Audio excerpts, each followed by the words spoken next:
அந்த வலையில வேற யாரோதான் வேணும்னே அவ மேல பழி போடுறதுக்காக அவ பேக்ல அவளுக்கு தெரியாம கொண்டு போய் மறைச்சு வச்சிருக்காங்க.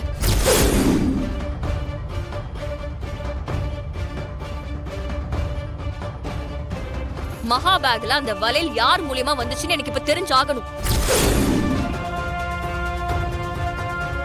விடுமா, முடிஞ்சு போன விஷயத்த மறுபடியும் பேசி ஏன் பிரச்சனைய பெருசாக்குற? அமைதியா இருறேன். திவ்யா, நான் உன் அம்மாவோட கூட பிறந்த தங்கச்சியோட புருஷன், உன்னோட சித்தப்பா. நான் சொல்றத நம்பாம ஏதோ ஊர் பேர் தெரியாத ஒருத்தி சொல்றத பெருசா எடுத்துக்கிட்டு என்கிட்ட சண்டைக்கு வர பாத்தியா? சத்தியமா எனக்கு புரியல. சொல்ல போனா எனக்கு ஆச்சரியமா தான் இருக்கு. அவ யாரோ ஒருத்திலாம் இல்ல, என்னோட மகா. அவ என் கூட பிறக்கலனாலும் என் தங்கச்சி.